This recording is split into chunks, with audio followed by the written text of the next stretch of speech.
So in light of that, then what should teachers do? Right. So yeah, we want them run aware, alert but not alarmed, right? As that expression goes, or aware Hmm. but not alarmed. But we know there's, especially here in Australia, but it's a global phenomenon. There's a drastic shortage of teachers. So AI seems like the fantastic solution to solve them with their with all their assist them with their administrative and other activities and creating plans for their courses, but also to for the students to develop more of that one-on-one individualized learning, and that study after study has shown that that's how people learn and retain. So yeah, so what should teachers do, Yeah. and how do they juggle all this? All right. Well, you've heard me, and every time I do an interview or do a talk, you see this Jekyll and Hyde in me. I always start off with Hyde because I think Hyde is critically important. And you just heard me talk about risks and things to be aware of. Now that you've seen my Hyde, I'm going to be releasing my full Jekyll, which Oh, is okay. so awesome and it's worth doing because, as you said, these are brilliant tools. They are fantastic time-saving tools. In Australia, we are actually better positioned than many countries to utilize them. We have been focused in Australia for years in our K-12 institutions on the importance of critical thinking. We don't want to learn by rote. We want to get the students understanding. We want them, let's just talk about the stereotypes for a second, but yes, we're going to talk about Blooms. We want them to be up the top and the creating, the higher order elements, right? And the great thing that we've positioned our students that way is we have made them perfect for this AI revolution because they are already being taught how to critically evaluate. They're already being taught how to validate, verify, quantify, and transform. This is brilliant. Hmm. And this puts our students higher than many when it comes to utilizing these tools, as long as they've been made aware of the things we talked about at the beginning. When it comes back to tools, well, this is where the alert but alarmed is a great statement. We want to be alarmed, but we can also just do things smart. Now, I'm going to be saying something that I can't believe I'm saying out loud, but this is where I Don't worry, do this isn't start. recorded. It's not Actually, it being is recorded. recorded. So yeah. None of these things will come back to haunt me at any point. No, but this is where I do have to have some trust in the big players. Now, what I mean by trust in the big players is Microsoft have actually been. I'm an Apple person. I'm an open source person. Hating Microsoft is just part of my DNA. And with Balmer in charge, it was so easy. I will not actually stop saying from the rooftops how much I'm impressed by how Satya and the engineering teams have been working with Microsoft and how they've been saying, hey, these tools are really powerful, really good, but we're going to allow you to create your own isolated areas. We're going to create tools like Copilot. We're going to make them accessible for educators, but we're going to put a whole bunch of safeguards, and you can control the level of creativity that this thing spits out. So you can control its degree of bias, its degree of flavor, so for lack of a better word. These are fantastic. Apple are also moving towards AI. They're doing it very slowly. They're doing it cautiously. Apple are renowned for not being first to market, but by trying to be right to market. I'm not here to say Apple is better than anything else. My point is that you should always read your terms and conditions. We all say that, and yet nobody does. And we'll be honest on that. So what I have been doing is having to have a degree of trust in the larger companies. I did not trust OpenAI at all at the beginning, and it turned out for good reason. Not that they're a bad company. Again, careful how we position. But they made lots of mistakes. Yeah. And they've learned from those mistakes, and they now have a more informed board, and they're trying to move a bit slower. But when I deal with the larger companies, I feel safer. So, when companies, and I will happily say, Edalex is part of it, and Microsoft and Google and, all these companies, if you're working with brands that you can trust that have proven their intent and proven their capability, then that is always where I'd recommend you start, especially back to the joke I made earlier. If you're not that kind of person who's good at being that first, who's good at critical thinking. And secondly, make sure you teach your students. There is so much up there. When we first banned it, and again, I've already come out and said I die on the hill saying that was the right thing to do, it didn't stop students from using it. In fact, and we all of a sudden saw inequitability in the market because private schools started doing more with it first, and now state schools didn't have access to it. This university did, but that one didn't. We started seeing inequity in the market. So students went, I don't want to wait for you to make me equitable. I want to have the same experience everybody else does, so I'm just going to do it anyway. We can't stop that. Right. And anybody who thinks they can, is the same person who says, oh yeah, we're going to lock down our wireless network at the organization because that way nobody will access things that they're not going to. And they forget that every student just does this. Like, again, we've gotten a lot smarter over the years. And our leaders, thankfully, as a whole, can't say for all of them, but as a whole, we have gotten a lot smarter. So we can't ban. We can be reticent. We can be conservative. We can be informed. But then we also have to ensure that we teach our students. And that, again, comes back that I think our students in Australia are right up there because of our focus on critical thinking. So now we just have to provide them the same kind of talk I'm giving you now. It's like, okay, how do I evaluate an AI tool? How do I understand the risks of these tools? And then great, off you go. And if you're not sure, just, if you think it's safe, great, use it. If you don't think it's safe, don't use it. And if you're not sure, ask. I mean, it's stupid 101 stuff, and yet we're not enforcing it. So that's really kind of where I try and sit on it.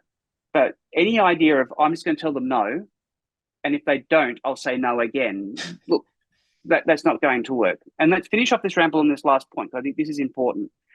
Over the last year and a half, we have had numerous analogies to where are we in the world. And I've heard so many people go, AI is the next calculator moment. This is not a calculator moment. And the reason I paused, I want to make this really clear. This is a Gutenberg press moment. For those of you who aren't familiar, the Gutenberg press, very famous device, is how we started printing our first books. You know, we had the idea of, you know, being able to place type, being able to pull a press down, be able to print. It was a technology that significantly shifted society. It is because of the Gutenberg press that we had the Renaissance. I'm not saying the Renaissance is because of the Gutenberg press, but the Renaissance would not have happened without the press. This piece of technology allowed for the faster sharing of information. It allowed for education, where instead of having things written out by scrolls, my old joke is a monk crying over a desk, another person going, oh no, our copier hath broken down. We moved on from those days to being able to mass print and share information. Generative AI is having that societal shift right now, and it is happening faster than ever in history before. We are having tools that are replacing not jobs. We're having tools that are replacing careers. Ooh. Copywriters are already a dying art. What happens if this computer can go through and rewrite copy for me? But is this evil? No, because what it's also doing is it's also turbocharging those, and especially where we are right now. Right now, most people's jobs are safe. Do you know why? AI only works if you can ask it the right question. Yeah. And until people know how to ask it the right, number of people have come to me and said, Julian, can you give us a quote for an e-learning course? And I might provide a quote of X, and they'll go, oh, we don't want to pay that much. We can just go and do it ourselves. And I'm like, that's fine. But of course, they don't have the skills and the knowledge. Like, well, what is educational theory? How should we format these objects? How do we go multimodal? You know, all the things that we know as e-learning instructor designers. Until someone can answer exactly the right question, I don't know exactly how to provide the right responses. And our AIs are kind of at that level right now. But we're seeing that shift, and it's already happening fast. We are seeing every week in Australian newspaper another job being let go because it's being replaced by an AI tool. What I will say, to not be doom and gloom, is an AI will not replace you. Whoever you are listening to this, an AI will not replace you. I'll guarantee you that. But a person who knows how to use an AI very well might. Yes. Which is a similar, and while it doesn't have didn't have the same impact, but the whole question of, well, if my content is in the LMS, then do they still need me as a teacher? Or if my lecture is recorded, am I going to be replaced by that lecture capture system, right? So, yeah. And let me make this personal, because this is one of the reasons I joined Quizizz. And I did, again, I don't mind saying this out loud, I stressed it down. Like, I don't want to be here to say, hey, buy our product, this is awesome. This is not the intent of this conversation. What attracted me to this company is I think they have the balance right. See, what Quizizz does is it's there to not replace the teacher, it's there to augment. So what Quizizz does is it allows you to point to something like a YouTube video or to one of your documents, and it will go through and then create a fun, engaging formative assessment out of that material for you. Or I can say, actually, here's a quiz that I've written in multiple choice questions. My students aren't resonating well with that. So can you go through and it will actually change it into different question types, maybe matching and something Wow. else. Or I can say, take this quiz, but do this quiz in the tone of William Shakespeare, and it'll take your questions and rewrite all these things we're seeing. None of these things are replacing the teacher, because you still had to know what was what was the quiz you wanted to create in the first place. What is the knowledge I'm trying to either teach through this quiz or assess through this quiz? That comes from you. But where it used to take you maybe half an hour to go through, build it, this thing now might go, oh, great, you put the lesson plan in, it spat it out, and you've just iterated 3 or 4 questions. That, for me, is where today I think AI is brilliant and solves that first problem I mentioned at the beginning, which for me, the EdTech space has always been, how do we do quality education at scale? 10 PDFs and a quiz was not quality education, but it's what we had time for. And I never berated somebody who started that way. I berated people who stayed that way, and I thonged them very hard. But I've never berated anybody who started that way. And the same with AI. Like, where do we start is one thing, but how do we use these tools? Well, great. I can now take it and take a resource that I've got and say, actually, can you break this down into lower order thinking? Or can you actually give me 4 other examples of this, but in a different way? Right. And that is huge for us as educators and allows us to focus on what we want to do, which is more quality time with our students. And that is the moving from doom and gloom to the good stuff. If you're not using AI right now to differentiate, to help provide multimodal, I'm going to throw out some fantastic tools that I use, things like 11 Labs. It goes through and takes any document that turns it into my voice with tone and passion and the intonation. You could not tell it wasn't me unless I was talking right next to it. I used another tool called Hey Gen, which I can take anything, any script I put into it, and it generates a video of me. And if you haven't, just again, Google Hey Gen. It's both exciting and terrifying at the same time. But I have used that to create videos of instruction material in Spanish. I don't speak Spanish.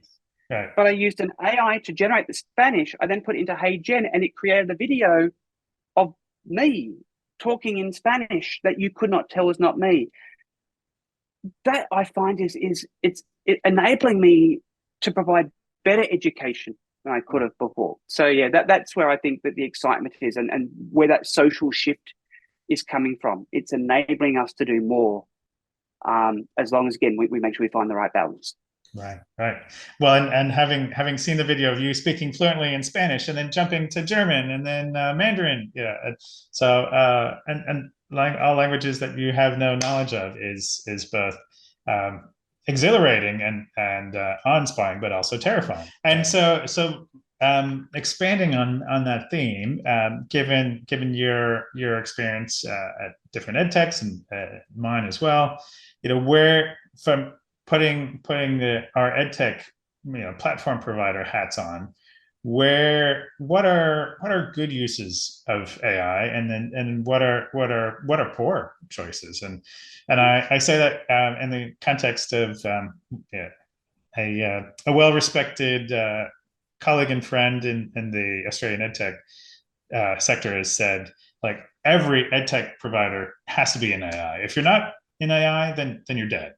So a number of companies are whitewashing and saying, "Oh, of course we've got AI. We're all about AI," when it's just so that they can say they have AI in their platform. So yes, where do you see good, practical, helpful, and then where is it potentially harmful?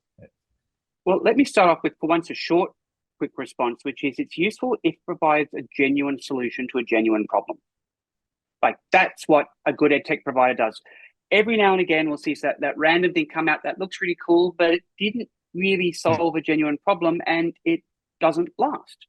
The only things that will work is when we solve genuine problems with genuine solutions. Match that with an appropriate price point. Dare I say, if we're talking edtech providers, that's our role. We have to pay our staff. Yeah. We have to do that. So a genuine problem with a genuine solution at a price point that equates to market. That's the short answer.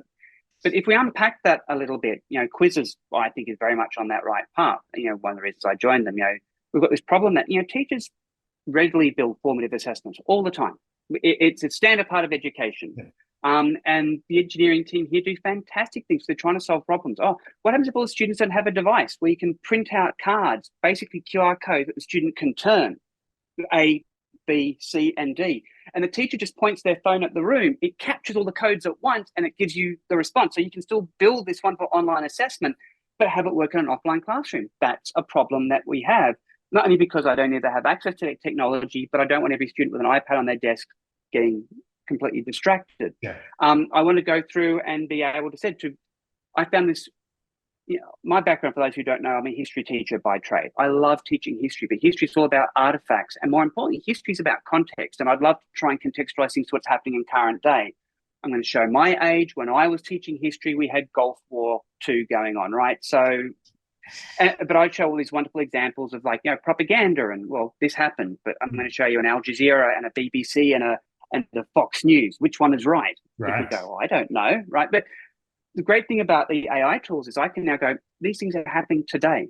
My daughter, I have a 15-year-old, was asking me questions about the Gaza conflict that I could not unpack. I was too afraid to unpack, let alone not informed enough to unpack. But I found a fantastic behind the news. BTN, again, I know we have a global audience. BTN is run by the ABC, the government-run broadcasting corporation, and it's a news show for students. And they did this fantastic 15-minute packet on the history of the Gaza conflict. So not only did I provide that to her, but that I then connected Quizizz to it and had it generate a quick formative test that allowed her to reinforce that knowledge. Now, all I had to do is I found this great video and then I pointed this tool at it, but I didn't have to worry about it hallucinating because it was just going and grabbing it. I didn't have to worry about data because my daughter wasn't in that system. She was just logged in as an anonymous user. So I was able to do all these cool things. So back to the EdTech provider. First of all, I agree with the first comment. Again, you're not going to be replaced by an AI, but you'll be replaced by somebody who knows how to use an AI. And yes, that's going to impact us as EdTechs. So whatever our problem is that our tool is solving, be it timetabling solutions, or maybe we're doing knowledge creation, or maybe we're an LMS, or all these different or engagement, whatever it might be. How can you find that right hammer that helps you with your existing product, but make it more valuable and make it more efficient? And by the way, EdTech, okay, let's put the black cap on. We also want to save money. So great, how can I also use this to optimize our workflows, to provide a better product for our users, right? That's how we should be looking at it. And the opposite answer to your question is literally just flip that on its head. If you're doing AI but not solving a genuine problem, you're not going to have long-term or even mid-term success. You'll have a flash in the pan moment perhaps and you'll disappear. If you have a tool that you're not actually thinking about it but from a data perspective and how you're protecting your users, which you should be doing anyway, then you're going to be sunk. If you are doing this and not solving a genuine problem for them, then the reverse is just flip that on its head. But I do agree with the opening statement. Everybody in society, for better or for worse, is being impacted by AI. It's how we choose to leverage it, utilize it, take advantage of it, and risk manage it. That will be the secret to our success. Brilliant. Wow, there are so many thoughts and threads I want to pull on, Julian, but I'm also cognizant of your time, and so yeah, we might have to make a series of these. So maybe I'll ask you two final questions, and I like to ask people, where do they see 5 years from now? But as you pointed out, 14 months ago, a year and a half ago, is when ChatGPT broke onto the global scene. So 5 years is maybe too long in terms of AI, but where do you think AI will be and we will be as a society with AI in 3 years? No, that is a really terrifying question. Again, if you had gone back, let's give everybody a time in space they can remember. COVID has just finished.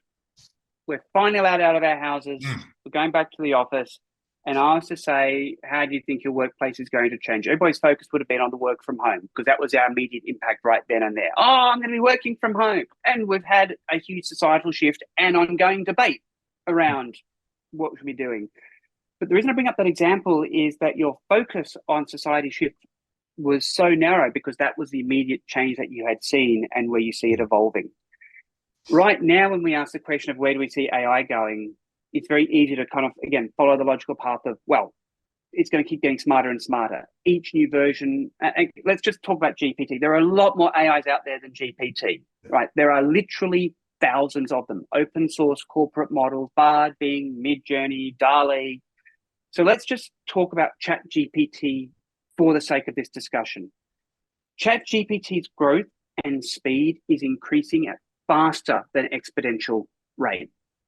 Its capability of data source, of data query, of speed, and of price to use. It's priced in what's called tokens. We're not going to unpack that now. Yeah. But when they released ChatGPT 4, and then less than a year, I think it was only something like 7 or 8 months, they released ChatGPT 4 Turbo, which made it significantly cheaper. We're looking at this fast exponential rate. It's not too hard to go, well, we're going to be in a world that the AI will be smarter than me in the next 2 years. And that's really even scary for me to say out loud. But, this is the huge but, just because something is smarter doesn't mean it knows what to do with it. I do not believe we're heading into Terminator, end of the world, it's going to gain sentience. But by the way, intelligence and sentience are two very distinctly different things. And when you speak to AI researchers, you do not gain emotion because you're more intelligent. In fact, many will argue that the more intelligent people become, the less emotional they are. Sorry, maths teachers, I look at you. We look at the stereotypes. And again, everybody in this room watching this knows that was a very badly made joke. Yeah. But when we do look at the research, though, like, emotion doesn't come out of intelligence. And yet when we look at a machine who's upset that the world did these things against it and now it's going to rise up, like when we see those kind of end of world scenarios, we are seeing about emotional response. I am more optimistic than that. The other thing I'm optimistic about is that society is catching up. We will never be ahead, and we have to recognize that, but we are already asking better questions of how we do these things than we did just a year ago and the year before that. So yes, these things are going to get more and more intelligent. We're going to be able to do more and more things. We're going to have more and more risk of not being able to tell what video is real, what text is real. But we're also going to be able to do really, really exciting things with it. What I find really exciting is the changes that you don't expect. What happens when AI works well is it's AI that you don't see. Again, let's move to another stupid analogy. The best special effects are the special effects that you don't see. Like when I watch Star Wars, I go, oh, wow, that was amazing. But I see every special effect. Like that lightsaber is obviously not real. But when I go and now watch every TV show, it doesn't matter what you're watching. Yes. That set is not real. It's probably green screen. And in fact, what that person's holding probably wasn't real. They're drinking water. They're probably not. You literally don't see the special effect anymore. It has just become part of the experience. That's what we're starting to see now. And by the way, we have it already. It's that AI is not new. We've had lots of AI silently working in the background. Our traffic lights are driven by an AI system that keeps them optimized so that we have less traffic flow. That's a silent, a transparent AI. As these things are getting better, we're going to see more and more things. Our self-driving cars, as much as we look at Tesla at the moment and go, who wouldn't trust that with a barge pole, it will get so much better because it now... Old AI was brute force data. It's so hard to unpack this, knowing this is meant to be a short question, but it used to just be, we're going to just keep throwing more and more data. We're going to brute force data till we try and understand. What generative AI in all its forms is doing is it's actually now able to understand context. It's able to understand and better iterate upon it. So we're going to see education systems, coaching systems, what Khan Academy are going to be launching with Khan Migo, for those who haven't followed that. Yeah. That is not replacing a teacher. This is why I think Khan Migo is brilliant. It's what if we could create a tutor on demand that was written in a Socratic method, is not going to provide answers to the student, but it's connected to this entire database of academic excellence, which in this case is what they're saying is a Khan Academy database, right? So we've got this hopefully non-biased or relatively non-biased data set, but a student can ask, How do I do this? And an AI at any hour of the day can not just take their question, but contextualize it back to them in a way that suits their language, their tone, their level of understanding, and in a Socratic method where it leads them to a response. By the way, that is not replacing a teacher. That's replacing part of a teacher's role. And that's really an important distinction to finish this on. We will lose lots of the parts of our role. That is not a negative, because when I lose that ability to say, it's going to be able to answer those questions, but accurately for that student, I can now spend more time with that student on a one-on-one talking about what drives them and actually finding how to make a really good quality education experience. And that was the dream of the Industrial Revolution. Robots, machinery will make our lives easier. And it has. If there was a zombie apocalypse tomorrow, I'm screwed, because I don't know how to fix a car. I don't know how to get an engine working. I don't even know how to siphon fuel out of a tank. But those are all skills that we lost because we got the comfort of the Industrial Revolution. Our new AI revolution is going to bring a new level of comfort. With it will come lost skills that will make us even more prone to a zombie apocalypse. But at the same point, will bring a whole bunch of benefits that will hopefully ensure that we will never have the zombie apocalypse in the first place, because we've already solved all those issues that would have caused zombies to have come. And that is my positive end to this. It's our intelligence, our capacity will significantly increase. We have to be wary, we have to be smart, we have to be informed. But as long as we do those things, we will lose parts of the role that will allow us to focus on the parts of the role that are most important to us. And that is what makes us human. Wonderfully said. And how quickly we'll forget what we used to have to do, right? And say, oh, remember when we used to have to do the things that... Have you talked to your child about, remember when you used to have to read an encyclopedia? Remember when you used to have to look up an atlas? Remember when I used to have 15 phone calls before I went to the city to meet up with my friends, so we had everything? But that's old tech. That all disappeared. Right. The first season of 24 doesn't work when you introduce a mobile phone to it. So I'll have to go back at yes. Yeah. It's terrifying. You watch and just go, why didn't they just call somebody? The show would have been over in 1 hour. 24 seconds. 24 seconds. That would have been the entire show. But it's a fun way to finish up. But no, as long as technology never replaces humanity, and I know that's a weird thing to say, but humanity is our connection, is our wants, is our loves, is our needs. These are the things that drive us as a species, as a society, as a culture that shapes our environment over time, right? Machines can help or hinder us on that path. War machines have hindered us. Tanks, brilliant invention, awful invention. Internet, you could probably say a bit of both, right? But it's how we as a society move with it. And I do have a belief in society. And it doesn't mean I believe government, but society shapes its government. I have a huge belief in society, and I am genuinely excited where the future will take us. But yeah, I think it's just AI has become more transparent. It will just change more and more of everyday life and allow us to focus on what we call those more important things, whatever that happens to be for you, me, or society as a whole. Wonderful. And thinking about my 7 and 8-year-old children and your 15-year-old daughter, what the future holds for them is exciting, as long as we strike that balance and use. I love that sentiment you've outlined there, Julian, around society and society driving government and our decisions as humans. So wonderful. Well, thank you. There's so much in that session. I really enjoyed our discussion, as always. Thank you for having me on. My pleasure. Yeah, thanks again. And I'm sure I will see you at a booth at a conference somewhere, and we'll continue this dialogue. And now I have it on record so that I can say 3 years from now we'll revisit this in 2027. And I think and when my household has locked me in a room and refused to let me out for my own safety, you can say, Julian, you were wrong. The zombies outside beg to differ. Yeah, beg to differ. Yeah. So look, I will end up on this. If anybody is excited about this, look, I am a passionate sharer of knowledge. I do love community of practice. I just use the handle EduRidden, EduRidden. And if you're on Twitter or Threads or LinkedIn, feel free to go there. It's a fascinating space to watch. And yeah, make sure you find communities of practice that are talking about these things. And hopefully you'll discover some of the fear, but also discover some of the love as well, and see what it can do for you this year. So can't wait to see what people do with it. Wonderful. Yeah, and look, we'll share those details, and thank you for your time today, but more broadly, the contributions you make back to that community and help inform me and so many others around the world. So great catching up again, Julian. So thank you so much. Many thanks, Dan.